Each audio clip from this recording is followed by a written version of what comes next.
Oh man, coffee's my power animal.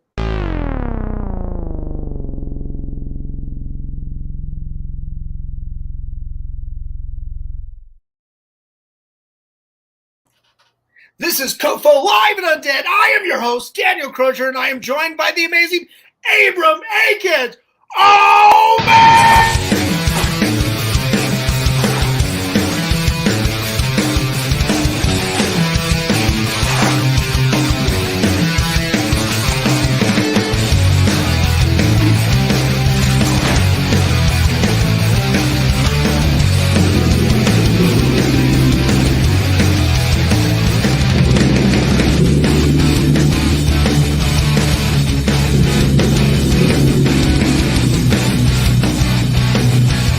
You have something on my face.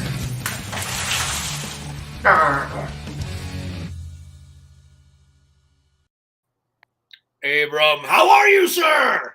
I am living it up. How are you? Good. I'll never be able to match your energy, but I was thinking, you know how you had the exciting guests bumper? You should have one that's lesser exciting, and you could put me on there.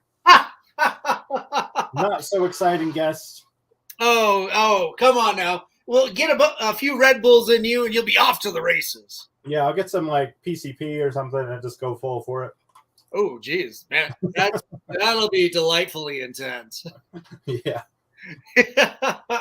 Abram, it's good to see you. How are you doing, buddy? I'm doing pretty good. I don't do anything live often, so this will be interesting for me. And I just want to say I have a bit of a cold, so I have a cough drop. I apologize. Oh, but I'm doing great. Otherwise, how are you? And I want to ask you a lot of questions too, because we don't get to talk much. Yeah, most definitely. Abram, tell us a little bit about yourself, where you come from, and how you got into comic books. Okay, I was born in Kansas, but I grew up in Cheyenne, Wyoming. Oh wow. Yeah, which is strange. And a friend of mine took me to a comic book store, and I found a book. I can show it to you actually right here. I'll pull it off my wall. Nice. You got it handy, huh? Can you see that without the glare? Nice. Yeah. Oh, awesome. And I read that book, and I was like, it's like a horror movie that somebody drew. Yeah. Ooh. And I thought, I could learn to draw. Yeah. And so that was like 6th grade, and I've been drawing since 6th grade. Nice. That's awesome. So Evil and Ernie was your first foray into horror comics, huh? Yeah, I didn't really get into the superhero stuff. I just thought it was kind of okay. And then when I saw that it could be horror, I went, "Oh, that's different," because I love horror movies and stuff. So yeah, it changed it for me, and I went, "Damn, I really need to start drawing." Nice. What what is it about the horror comics medium that really lends itself to horror? What's its strengths versus something like a horror film? Well, with film, you are at the mercy of the timing. It's going to come at you at whatever speed they make it. Right. With the horror comic, the pace, obviously the panels and the way they're sized and displayed and spaced out will lend itself some pacing, but you can stare at a panel all day long. Right. Which I did. Like, there's some zombies in that book. There's like a little girl with a knife in her head.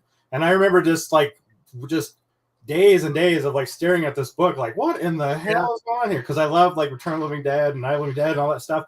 And I was just like, man, somebody just drew this. And I have the same sensation from it as I do watching a horror movie. And I was thought, this is great. Nice. That's awesome. So, what was the first book that you yourself, worked on in the horror genre? When I was a little, like way back, the first thing I tried to do was a comic called Super Frog and Wonder Toad. Oh, wow. And I was trying to I was like, well, maybe I should start with like a superhero thing, but it kept getting really dark. Like at one point, Super Frog like killed a prostitute and stuff. And I'm like, this just isn't quite working. So I started doing a book called Hell Bent. Okay. when I was in the Navy, and that was about vampire hunters. Wow. And then later on, I started the Ugly Tree, and I've been doing that ever since. And it's sad. I only have that's the one. Excuse me. But I'm so slow because I do it all myself. Like I just was saying earlier, I just now finished issue 3. Nice. And so it's slow going, but hopefully I can start picking up the pace. That's cool. And you've got your new website. It's flesheatingcomics.com. Yeah, for everybody that's watching right now, it's scrolling down below. So get a screenshot of that and copy and paste the website so you can check out more of Abram's work. And you can read all 3 issues on there for free. Oh, that's cool. That's pretty sweet. So what's it like building a website and then being able to have patrons go on there and read it for free? Can they download it, or do they have to read it right on the website? It's set up right now in a very limited capacity because it's sort of like I'm trying to do 2 things at once, and so it's not all that fleshed out. So if you look at it, you're not going to be impressed by the website just yet. Hopefully in the next few months, it'll get better. But right now you just kind of have to scroll through the gallery of the pages. Okay. But yeah, I do have a Patreon, and there's a link there. And there you get to see all like the behind the scenes and my rough drawings and stuff. But Cool. So yeah, that's one way that people can support you, for sharing your comics for free is, go sign up for the Patreon. Yeah. And it's the way that it's going to work is, if you like the next page that's going to come, which will be the cover to issue 4, will go to Patreon first, and then it'll go up on the website when the next page is done. But it's only like $1 a month for my Patreon, and then $3 if you want to like see all my sketches and crap. But it's not expensive. Nice. I think I've had 4 patrons for like a year. Any scandalous photos, that you're going to share with us on the Patreon? I guess it's kind of like an OnlyFans. Yeah. Well, I did take my pants off for this interview, so I'm ready. Oh, yay! No, I've got a lot. There's a lot of nudity in the book, but all of my sketches and stuff, there's way more and violent. I mean, if you look at the front page of the website, it says violence, nudity, and fun. Nice. So that's sort of like the theme of the whole company is just violence, nudity, and fun. It does sound like a bumper sticker or a T-shirt, right? Yeah. Tell us a little bit more about Ugly Tree. What is that comic book about? It's about a young woman who has to team up with terrible monsters to save her family from a madman. Oh, okay. And it starts off like an 80s slasher. Yeah. And then it will become more and more kind of sci-fi as it goes along. Oh, okay. There's a lot of aliens and things like that'll appear, but it's usually going to stick around that horror comedy feel you would get from Evil Dead or something to that effect, Nice. Yeah, we were looking through the some of the artwork too. I'll share like one of the pages here. We were talking about like kind of the Simpsons influence, visually and everything. Is that something that was conscious, or just something that just manifested itself? I went to school for animation, and one of the things that I studied really heavily was the Simpsons model sheets and things like that. So though the characters don't really look anything like the Simpsons, there's definitely some in there. Nice.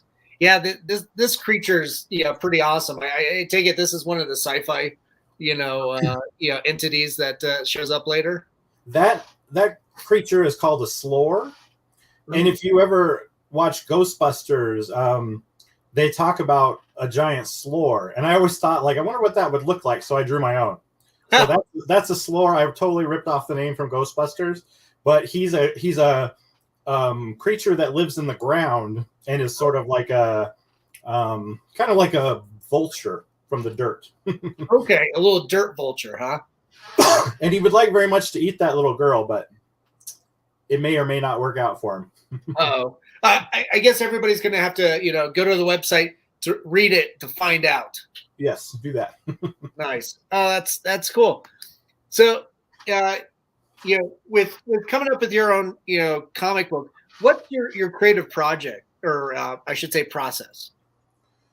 Well, I kind of just like to draw. I think of the things that I want to draw. Mm-hmm. I don't want to draw many cars. You're not going to see a lot. So it's mostly like monsters and scantily clad ladies and things like that. And I just try to come up with stories that I think will go well with the things that I enjoy drawing. Yeah. Really. And like I said, most of my influence, I grew up in the 80s, so it's all slasher in my head. Right. What, with that, like, what were the, some of the key, films that really influenced you as you were growing up? The first movie I ever saw in the theater, I was a little kid and we had a babysitter, and she took us to see a double feature of the Care Bear movie and Gremlins. Oh, sweet. Wow. Yeah. This would have been like 85, something like that. So I was very young. But I remember loving the Gremlins because they were having fun. Yeah. But the Care Bear movie freaked me out because that book, the magical book. Sure. And I have books. So I was like, oh shit, I didn't know they could do that. But later it started with that. And then later it was Return of the Living Dead. I remember waking up really early and watching TV by myself, and it was on, and I didn't know what it was. And when they pull that corpse through the window and she's going, brains, it fucked me up. I remember going to school going like, what did I see this morning? I have no idea. Oh, wow. But I've been crazy for horror ever since I was little. So nice. Well, you are wearing the Tarman t-shirt too. Yeah. This lovely Tarman Batman parody shirt, which is awesome. Yeah, that's cool. Yeah, so you mentioned earlier that you originally went to school for animation. Is that something that you've worked in, or has it just been straight to comic books? Well, with living in Colorado, there isn't any like animation studios or anybody doing any animation, and it's not something that I've been able to do on my own, mostly because it's so time consuming and labor intensive. It's just it's so much. You'll work for weeks for a couple of minutes worth of stuff. So my day job is graphic design, and that's kind of the foothold I was able to get. And then hopefully I will transition to comics full time. But nice.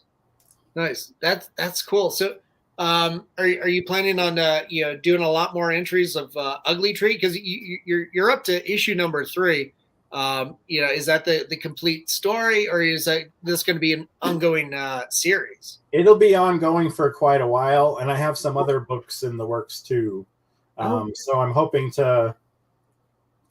I spent a lot of issue 3 really experimenting.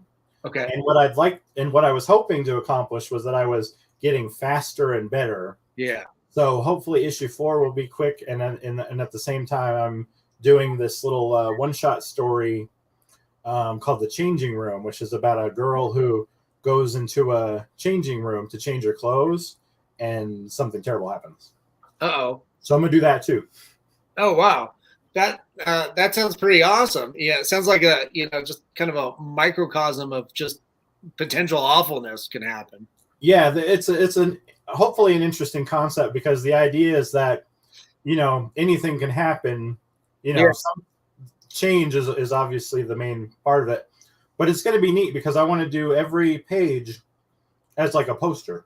Oh, cool. So instead of being in panels, like every page is going to be just one splash page after another, and hopefully if it goes well, it will all be I can print some at like 11 by 17, which would be cool.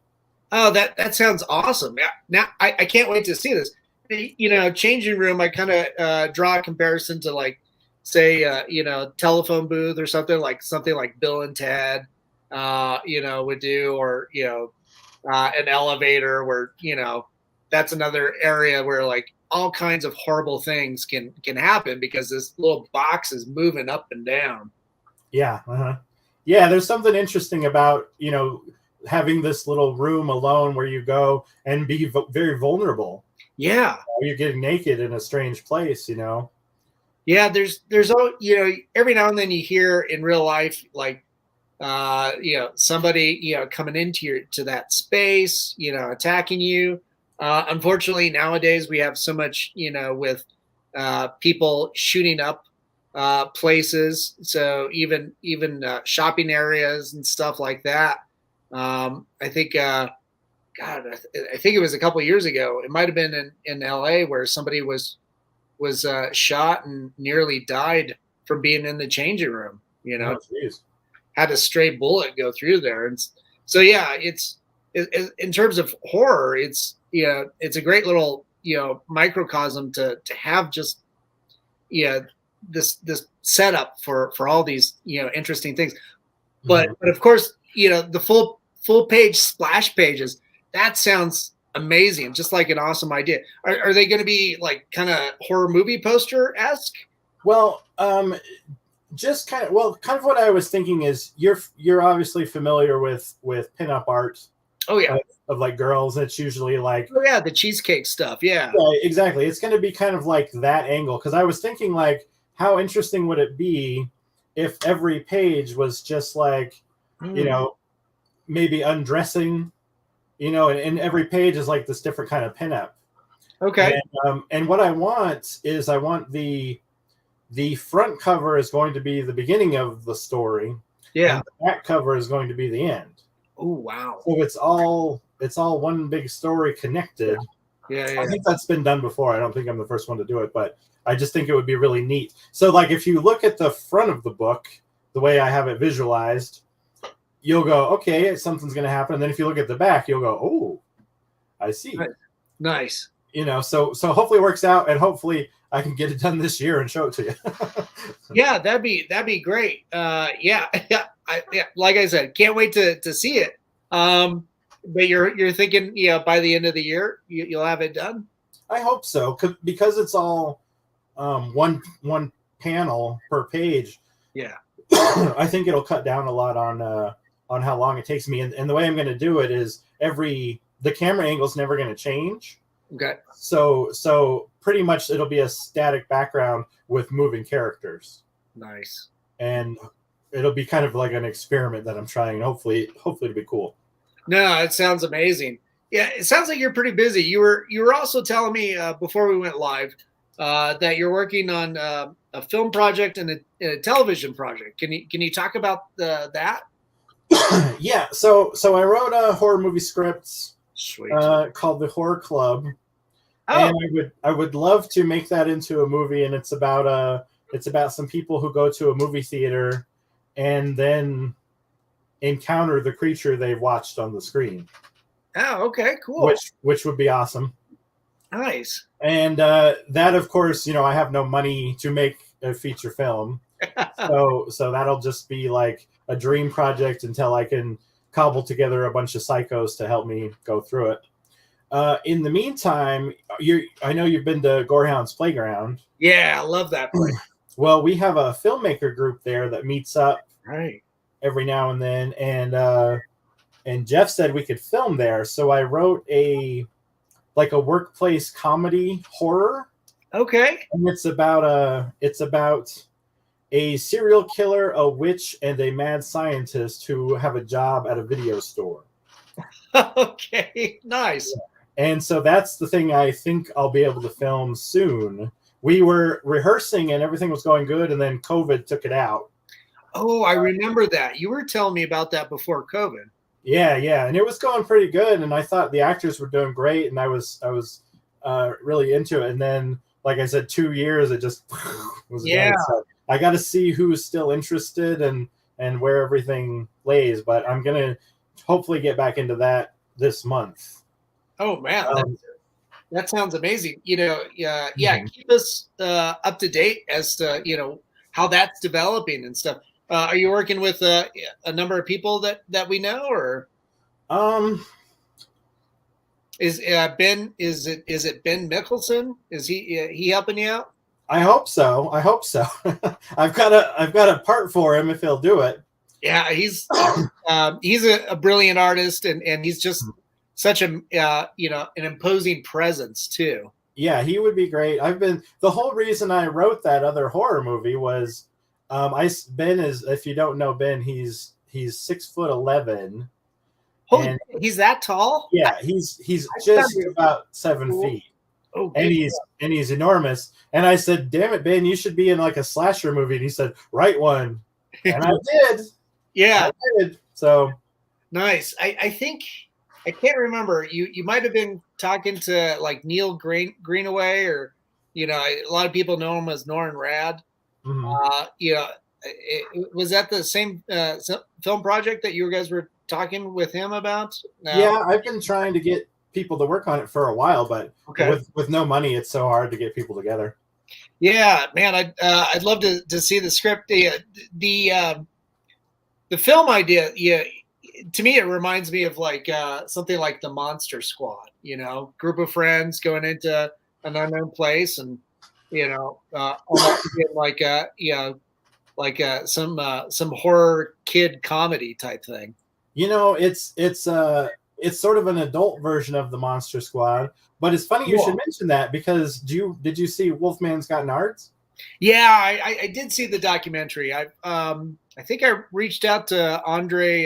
Is it Gower? Gower, yeah. Yeah, I was like, man, that was a lot of fun. That was a nice little love note to that film. I got to interview them for that. It was fun. Oh, cool! Really? Mm-hmm. It's on Nerd Team 30's website. Oh, sweet! Speaking of which, Neil Greenaway's website. That's awesome. Yeah, it was super fun, and those guys were nice, and they made me an official member of the Monster Squad, so like I can initiate people in if they need it. Oh, that's so sweet. I got a card and everything. Oh my god, dude, that's awesome. When after we get off, here, if you can, send me the link and we'll repost it. Oh, okay, cool. Yeah, man, that's awesome. Yeah, Monster Squad was, when I was growing up, was my Goonies. Yeah, that was a film I was constantly rewatching and everything, and I didn't know anything about it. I just happened upon it when at the video rental store in my podunk rural town that I grew up in. That cover will grab you. Yeah, very much so. That's pretty much how I watched my movies back then. And also how I picked out albums too. Music is the strength of the artwork. Mm-hmm. Like when Drew Struzan was doing Alice Cooper. Yes. Mm-hmm. Oh man, that was just prior to the movie poster career. Yeah. So what got you into horror? Oh, interesting. My dad. It was my dad. I blame it all on him. But when I was growing up, my bonding time with him was, he would have USA Up All Night, or with Rhonda. Yeah, with Rhonda, or Gilbert Godfrey was on there. They also had a version. I don't know if it was the same show, but it was also on USA. But like the Captain USA guy with the cigar and stuff, and he'd have like tights, and he's just a raunchy superhero dude. That might have predated Gilbert Godfrey and Rhonda Shears, but yeah, I remember watching a TV edited version of the Toxic Avenger. Oh. And it was so cool. And then of course, kung fu films played into that, and I think then one, I don't know, sometime in the mid '80s, HBO came into my house, and all of a sudden there's like, was it Nightmare on Elm Street, Halloween, The Thing, John Carpenter's The Thing, Alien, Cat People, all these, weird films that I wasn't supposed to. It's like, oh, this feels fun, Yeah, that was the stuff that I really wasn't supposed to watch because. Did you ever catch one of those HBO Tales from the Crypt marathons? That was in the 90s. And by that time, I think, I was taking care, during the summers, I was taking care of a friend's house. They had HBO. And I'm like, sweet. The parents, I don't, I'm free. I'm a teenager. I'm going to go babysit this person's house and, watch films like that or watch TV shows like that. So I'd only catch like a couple episodes. So I still to this day have never caught the entirety of that series. But the episodes I did, back then I was like really into Arnold Schwarzenegger. So I was really intrigued that he was directing some episodes. Yeah, he did a great one. Yeah. So I caught one of his, and it was pretty fun, like seeing some up and coming actors come through there, and then like go back and see that they were on, Tales from the Crypt or X-Files. Like I remember a couple episodes of X-Files that Jack Black was on. That was more my Tales from the Crypt is in the 90s. X-Files. Oh yeah. It took me a couple seasons to get into it, but I would sit on Friday nights. I would, go downstairs and watch my parents' bedroom, when I was a teenager. I don't know why I was doing that, but I think it was because my sisters were upstairs and they were loud. There were some great episodes of Tales from the Crypt, or not Tales from the Crypt, but X-Files that were really scary. Yeah, the Peacock, the family of the Peacocks, with the mother living under the bed and stuff. Yeah. That's the one that always sticks out. And if I'm not mistaken, wasn't that Vince Gilligan who went on to Breaking Bad? Who did that one? That wrote it, or I think he wrote that. Yeah, I could be wrong. He was one of the head writers for a good portion of the series. And he went on to do Breaking Bad and now Better Call Saul, which is a wonderful prequel series. It's amazing to see where all these talents come from. And with that, what do you think is your biggest hurdle with getting your film made? The financing? Well, so the money obviously would be the way to get it done, but the only thing that the money would do was guarantee that people would show up. You don't need money, you just need people that are willing to do it. And a lot of people, you don't have the time, you don't have the energy, there's so much going on, and you can't fault anybody for not wanting to work on your bullshit projects, you know what I mean? So definitely the money facilitates that that attendance. Yeah, most definitely. Well, it sounds like a fun idea. And there's, with horror films these days too, they're so accessible and so many of them are being done for micro budgets or next to no budgets. I'd be interested in learning more and seeing how we can help you. But the TV series aspect, I'm really interested to see how you guys go about that. It sounds like it's pretty doable. You're getting ready to get started on that. If the actors are willing to come back after all the COVID stuff, and I'm pretty sure they are, I think it'll go pretty quickly. There's a few roles that I don't know where the people who are going to play those parts are anymore. Okay. Because they were, I had just seen them before COVID, and then they were in the group, and now they're not anymore. Right. So there'll be some recasting of some minor characters and things like that, but it's totally doable. Yeah, and hopefully shall be done soon. Nice. Yeah, I just have to seduce everyone into coming together and doing it. Well, there's a character named Cocksaw, which is still uncast. So if you need to play Cocksaw. Cocksaw. Okay, now I'm intrigued. Yeah, tell us a little bit about that. Is it a character or is it a prop? He's kind of both. Ah. So one of the characters, his name is Martin Muffins, and he's going to school to be a serial killer. It's a college he enrolled in on the dark web. Oh. And so he's got some professors that are serial killers, local serial killers, and they will, sometimes pop in and help him with certain projects or whatever.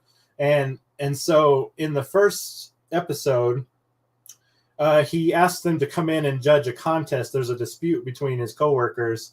Yeah. And so he brings in the first of his professors is the Crackerjack Killer, who leaves a surprise in all his victims. And he's dressed like a little sailor boy.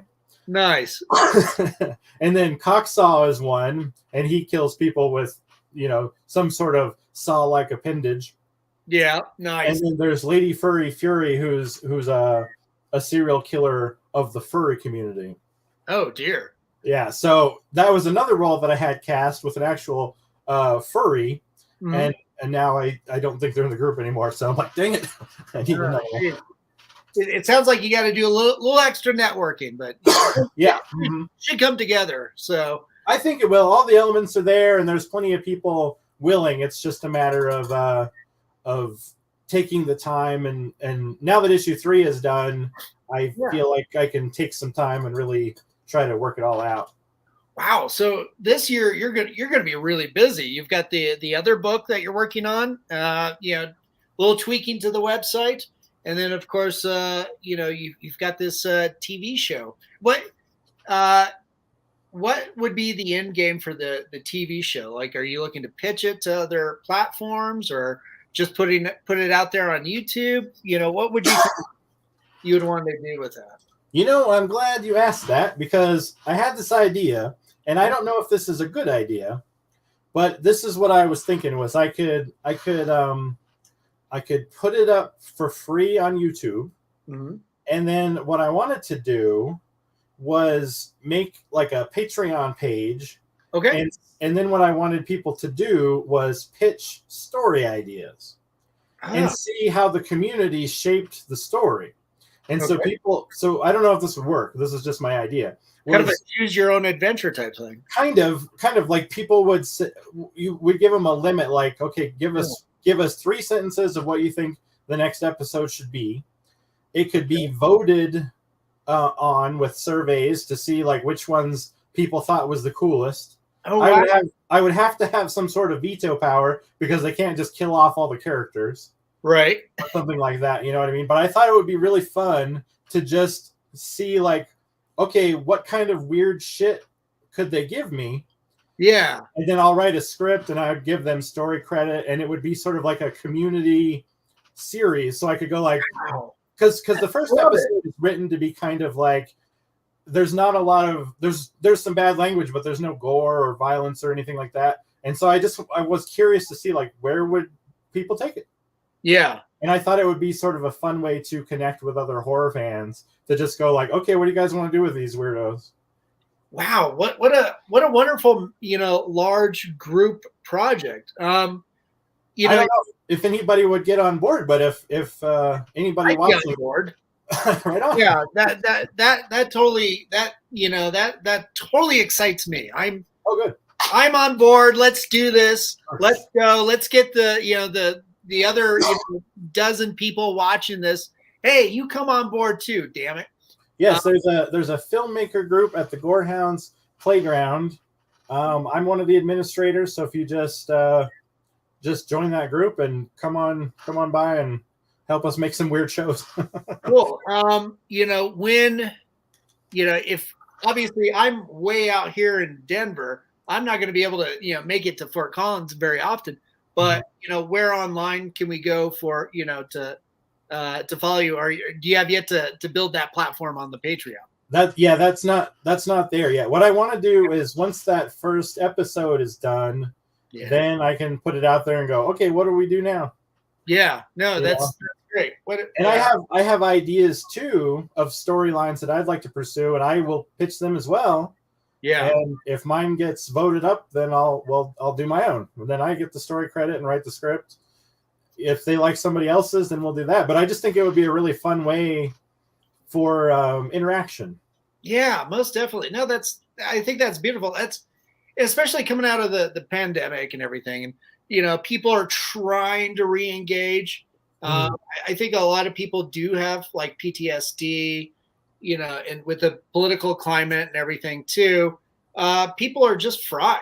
And, you know, what a fun way though to try and insert and re-engage with your fellow, person, you know, on a creative project like this, a group project. Yeah, and let's say you live far away and you don't really have a community, but you can pitch an idea that maybe would make a great show, you know? Yeah. No, go, oh, that's cool. Let's all go for that one. And then, you know, I'll write a story. Hopefully other people will start writing these things and it will become its own sort of animal. In my dreams, we'll see how it goes. That I think that's a beautiful idea. It also sounds like the basis of a really great reality show too. I just think it would be cool if we could get like enough participation that it had enough of an audience that we could like bring in Tony Todd or something like just little bit parts of like, oh my God, we got I think incidentally next week there's a locally made Tony Todd film that's debuting at the Mayan. I think what is it called? Like Red Rose or something. I've got tickets to it. But Vernon Wells from Mad Max Road Warrior is also in there. Oh, cool. Yeah, and so yeah, he's definitely accessible to some degree. That's what I mean. Horror people are usually very nice. That's the beautiful thing I think about our community is, you know, in the horror genre, everybody's just, you know, like super into whatever it is that you're doing, as long as it's like, you know, horror based. It's so encouraging, so engaging. I do like when I do Comic Cons, you know, you and I table at the same events a number of times. And, you know, these Comic Cons, you know, it's either hot or cold, but, you know, horror festival or horror film festival or horror related event, man, people are just enthusiastic and they're totally down for whatever. It seems like we like what we like.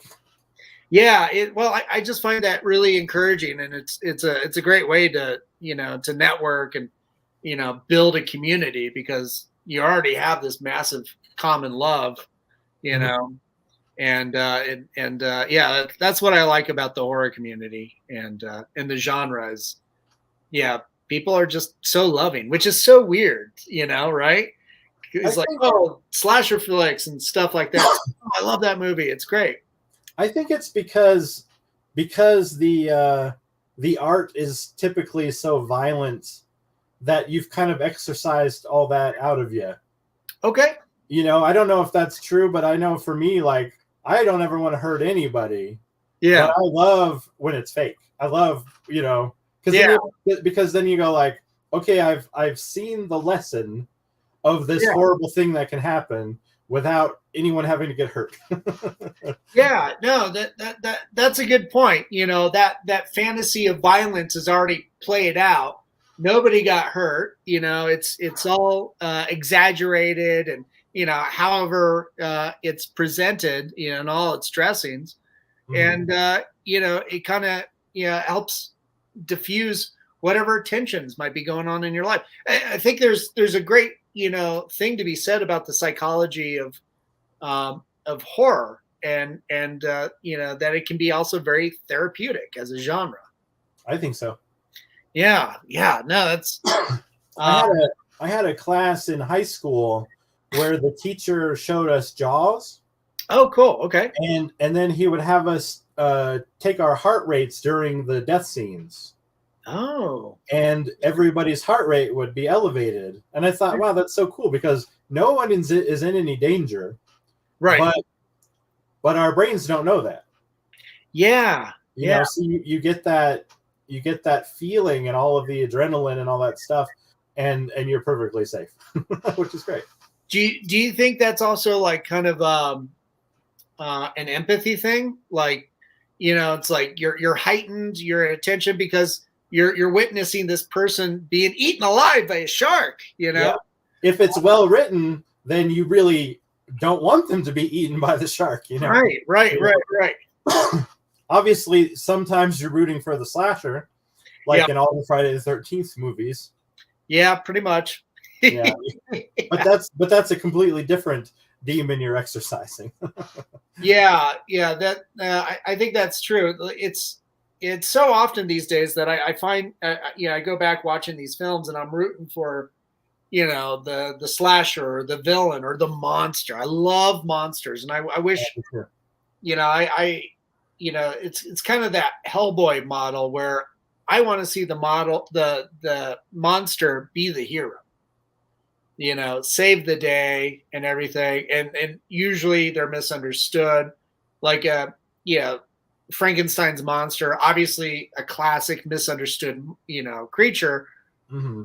Not necessarily, you know, heroic, but just, you know, it's kind of like a toddler going through life trying to learn things, only is horribly disfigured. And every facet of society, except maybe lepers, were rejecting them. Yeah. Did you ever read It? As a kid, I read most of it. I never made it through all the way. Mm-hmm. Well, there's this scene in that book where the creature that is It, which has existed for all time, since before anything was ever on Earth, and every 28 years feeds completely peerlessly on whatever it wants to. Yeah. Encounters for the first time in its whole existence the resistance of whatever magical force those kids coming together made. And for the first time in all of existence, it felt fear. Yeah. And I remember reading that as a kid and going like, whoa, that's crazy. Like, what do monsters feel and think? And I think that's why The Ugly Tree is what it is, because I get to really play with these monsters going like, what do they feel?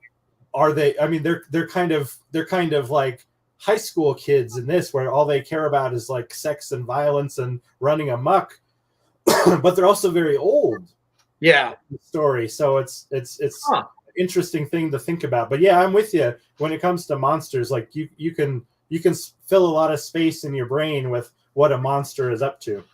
Right. Well, in even back to your story too. Like those monsters are also in some way, teaming up with the heroine that's trying to save her family from a madman, from a human being, right? Yeah.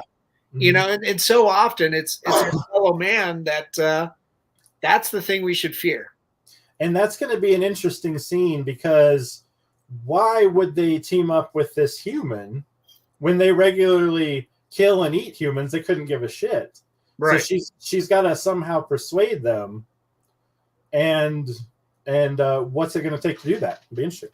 Yeah, that sounds yeah. In this framework, she's kind of the final girl too, right? Mm-hmm.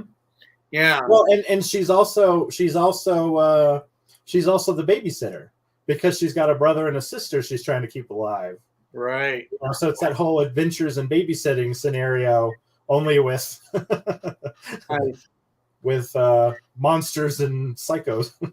The nice thing about comics too is, like, you got all these film ideas and stuff, and because of the time suck and the money suck of what it takes to do a film, film your story, you can adapt it into the storyboard that is the comic book, and that's another way to share these stories with that.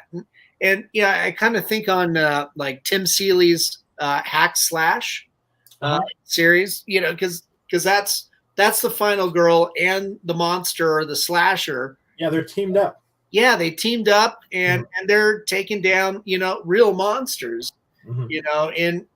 both supernatural and in society. They've got psycho killers and mass murderers and white supremacists and the occasional demon or vampire and stuff. They even have some celebrity guest stars. Right. Yeah, it's fantastic. It's super fun. I think, incidentally, I think Tim Seeley is about to release his first feature film, The Revealer, on Shudder. Oh, sweet. Yeah, I think it might be on this week. I'll be looking for that. That sounds cool. Yeah, I was like, wow, a film written by him, that's cool. Yeah, that'd be neat. Yeah, so I mean, definitely keep working on your stuff because, we can't wait to see, Abrahm sit next to Tim Seeley one day. I hope we'll all be there together. Yeah, most definitely. No, that's super awesome. Before we sign off too, I got to share one of my favorite alien creatures that you illustrated. Who's this guy? That's Marmal, and he's making something out of someone. Ooh. Yeah. Just reutilizing. Yeah, it's like never wasting the carcass of the pig, right? Got to utilize everything. Yeah, he has a specific plan in mind, but yeah, this is him very happy because he just got some material he needed. Nice. Yeah.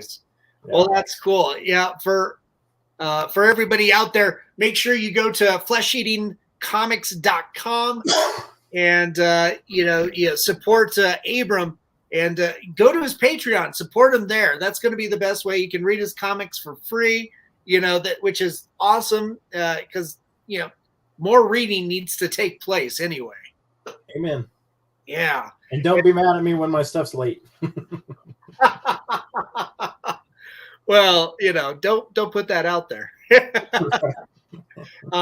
But yeah, at the same time, it sounds like you got some amazing projects that you're getting going. We can't wait for the TV show to get going and to make it kind of a communal thing. Hopefully, I can pull it off. I think it'd be a lot of fun. I think that'd be brilliant. Yeah, let us know where you're at with that and if we can help promote and stuff. I think that's just a brilliant concept. It sounds absolutely lovely. Thanks. The comics and the writing is so solitary. It would be fun to have something where other people are contributing, and that would be fun. Right. Most definitely. Yeah. That's the thing with us artists and writers. We kind of exist in our little microcosm. We kind of become somewhat introverted. Yeah. That's why I have so many toys in my basement. I need company. That's awesome. It's like, what's that, Darth Vader? I should do what? Yeah. I will then. Yeah. Well, all right. I'll just let them know that you told me to bake all these hot dogs with the car battery. Super exciting. Abrahm, it's been awesome to have you on the show and connect with you and learn more about your creative process and all the cool things you've got going. You got so many cool things going. I appreciate the interest. I hope it's all achievable stuff and can be fun. And you're always great to talk to. I appreciate it. Thank you so much. And remember, guys, go out there, support Abrahm, and support fellow artists that are making the world a much more fun and amazing place. That's the beauty of it. Great stories, great art. That's what we live for. I agree. Excellent. Well, Abrahm, stick around for a few minutes while we sign off. But to everybody out there, thanks so much for tuning in. And of course, thanks to Mutiny Information Cafe. If you're going to start a revolution, make sure you're caffeinated, like I am. To Hellfire Entertainment, thanks for rebroadcasting us on your social media. And of course, Groovy TV. And our friends at Alien Donut Films, to Bill and Angela over there. Thanks for supporting my lazy ass. And of course, to our producers, Stephen Santa Cruz and Amanda Armstrong, thanks so much. And to everybody out there who tuned in, thanks so much for tuning in. And of course, look out for each other, take care of each other during these tough times, and stay spooky. Have a good night, everybody. We'll see you